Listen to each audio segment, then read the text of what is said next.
Good evening. If you do have any mobile phones, would you like to put them on silent, please? Thank you.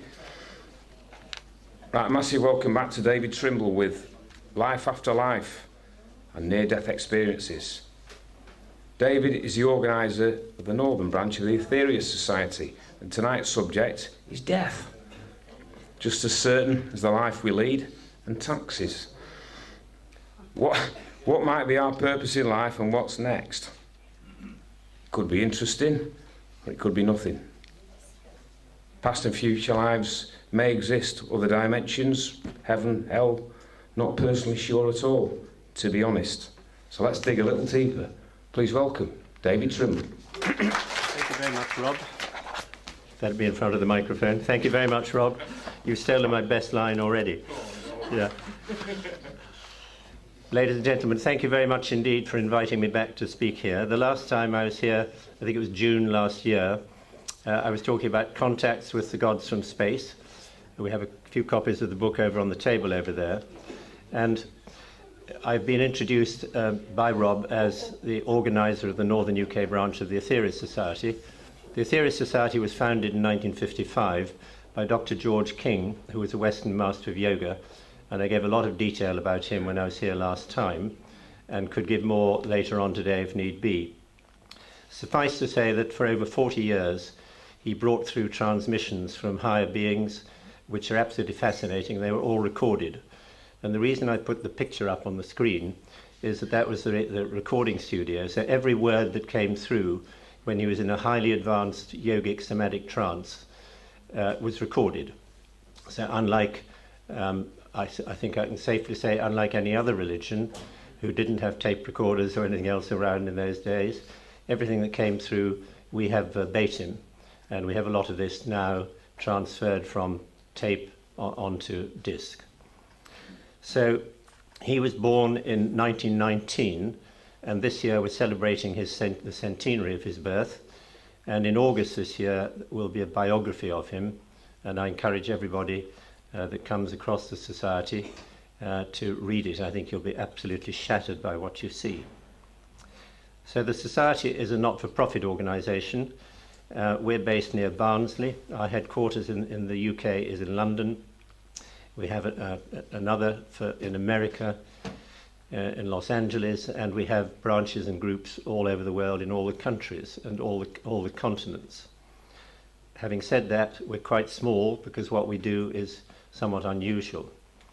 And many of the messages that I brought to St Anne's, both here and colleagues who have spoken at Probe and other places that we go to, come through thanks to the knowledge given to us by Dr. George King, either personally or thanks to the transmissions that he brought through. So let's get on to the subject for tonight, life after life and near-death experiences. Now, the subject has intrigued me for many years. I'm a Cumbrian originally, lived in the north of Cumbria near Carlisle, and my grandfather was a great friend of Sir Arthur Conan Doyle. You'll all know him as the author of the Sherlock Holmes books. In fact, when my father was 2 or 3, he used to come to the house and used to toss him up to the ceiling, catch him again. Now, he and Sir Oliver Lodge, and I don't know whether that's a name that rings bells with you, he was a physicist and an early pioneer into the development of radio, electromagnetism, and particularly the studies of ether. They were both firm believers in life after death, and both of these gentlemen lost their sons in the First World War and used mediums to communicate with them afterwards. I recently came across a fascinating 2-part book. Hadn't seen it before, and I've been studying this subject and many others for 50 odd years now, and it is called Life After Death in the Worlds Unseen. And this was a script, the best way of putting it, communicated by Monsignor Robert Hugh Benson, who died in 1914, so I'm working back and then coming forwards tonight, to his friend Anthony Borgia. Monsignor Benson was the son of an Archbishop of Canterbury, but he himself became a Catholic and was a highly regarded member of the Catholic Church. And this book gives a detailed description of what his continuing life and surroundings were like after he'd passed on to another realm. And what was amusing and interesting was that he profoundly regretted a lot of what he'd written and talked about when he was on this level, and wished he could go back and put it right, because he couldn't understand why so few people on planet Earth, on this level, a talk for another day, but this is level 1 as far as we're concerned, so few people believe in life after death, or in his views, were given wrong information. Move forward a little bit, 1937, 2 years before I was born, the then Archbishop of Canterbury, Cosmo Gordon Lang, he'd been heavily involved in the abdication of King Edward VIII, and of course the coronation of George the Sixth after that. He appointed a committee to investigate spiritualism, and a very erudite committee was formed, mixture of religions, obviously some psychic people, and it took 2 years to produce, and the committee sent its report to the Archbishop. He circulated among the diocesan bishops, and there in the Episcopal archives it rests. And although people have been trying to get at it for years, orthodoxy remains obdurate, despite, according to the leaks, the report being favourable to spiritualism. Another person that may ring a bell with you is Chad Varra. He was the founder of the Samaritans. I don't know whether anyone here is a Samaritan, but a wonderful organisation. Chad Varra was an Anglican priest. He was born in 1911 and died into this century, 2007. He firmly believed in reincarnation. And there are many books on the subject. You can go onto the web, those that are interested about life after death. People like Dolores Cannon, Brian Weiss, and many others. Sorry, if you can't hear, put a hand up or shout. Thank you. Is that better? Right. Lord Dowding was another, again a wonderful man. He was the head of the RAF Fighter Command in the Battle of Britain, and was another firm believer in life after death. And he actually made contact with a lot of his boys who got killed flying to look after and save this country from the Germans. And he's got a wonderful book called Many Mansions. I need my notes here because at my age my brain goes. I need to remember the names of these titles. And they give some fascinating insights to what happened to these boys after they passed over. And it's quite an interesting subject on its own, this, because some of us hopefully are going to die gentle, quiet days in our beds or somewhere. Others are going to get killed outright in a battle, or there's going to be a car accident or an aeroplane drops out of the skies, and they're just not prepared for it. And we'll come back to that in a little while. Another name you may remember is Michael Benteen, any of my sort of vintage that remember the Goons and so on. He was an Anglo-Peruvian comedian, actor, and of course a founder member of the Goon Show. Now Michael was an officer in the RAF during the war, and he would be in the mess, surrounded by colleagues who were about to go out on a sortie, and he would look around the table and he'd suddenly see a skull. So he knew that person wasn't going to come back. And after the war, he was having a Sunday lunch with his family, sitting around the table at home. He looked across the table and saw a skull instead of his son Guy's face. So he begged Guy to stay overnight and not do anything crazy. But Guy laughed it off. He was getting a lift back with a friend in a Piper aircraft. And needless to say, the plane crashed into a hillside near Petersfield in Hampshire, and he was killed outright. So there are people who have extraordinary abilities. I thought it'd be interesting before giving a talk tonight to see if there'd been any recent polls on life after death and reincarnation. And I couldn't find anything just immediately within the last couple of years. The last one I found that was a valid, well, I think it's valid. The polls have been pretty wrong about most things, certainly in politics.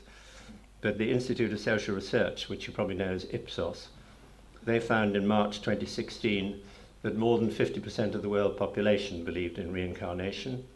But of course the Eastern countries had a higher level than the Western ones.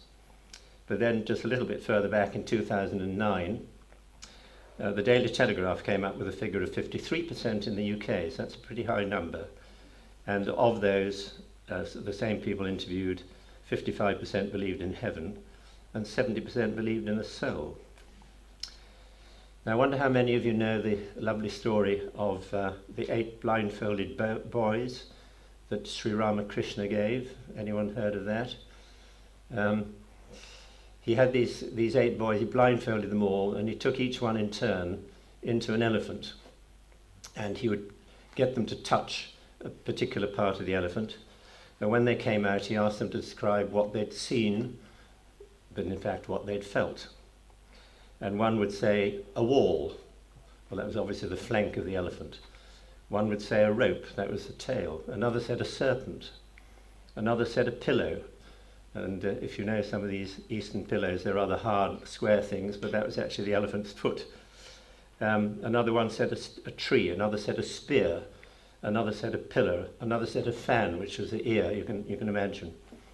And this was his way of illustrating the different interpretations of God. And he said that different religions give us the pictures of one truth, but from different standpoints. They're not contradictory, they're in fact complementary. And I was just talking to a lady before this talk, and I think she'll be interested in this, because it's worth recording that as a Hindu Brahmin, and I'm going back to Sri Ramakrishna, he also practiced the spiritual disciplines of different religions and achieved samadhi, or cosmic consciousness, through Buddhism, through Christianity, and through Islam, thus demonstrating the fact that all religions lead to the same goal, communion or union with God. Well, that's perhaps an unusual way to start a talk on life after death, but I felt it was worth giving, because ultimately we're all going to experience the same thing, whatever our religion or lack of religion. And this is where Rob has scooped it, because it was Benjamin Franklin, one of the founding fathers of the United States, who helped to draft the Declaration of Independence and the US Constitution, helped incidentally by Count Saint Germain, a lot of people believe, who summed it up well: in this world nothing can be said to be certain except death and taxes. So that's my punchline for tonight, and it's already gone. Sorry. So let's turn to another lighter, but perhaps rather appealing, centuries-old Hindu fable about a caterpillar feeling the approach of the listlessness which marks the end of the crawling stage of existence and the start of the long sleep of the chrysalis. He called all his friends together to bid them farewell, and they had a very sad party, all moaning and bemoaning the fact that he was being cut off in the prime of his life. A cruel example, he said, of the heartlessness of nature. There were tears of farewell as he passed away, in quotes, and all those present realized that a similar fate awaited them, as none of them knew anything positive about another life. And yet we all know, and isn't it a grim irony, we can smile at their ignorance, knowing that after the chrysalis stage, this lowly crawling creature will be transformed into a beautiful multi-hued butterfly. And I think this is a very good illustration of how we could start to think about what happens after death for ourselves. After all, we've got somewhere between 50 and 75 trillion cells in our bodies, and each type of cell has got its own lifespan. For instance, the red blood cells live for about 4 months, the white ones for about a year. Your skin cells live about 2 or 3 weeks. Brain cells, we hope, last pretty well for a lifetime. So our bodies are actually experiencing constant renewal all the time.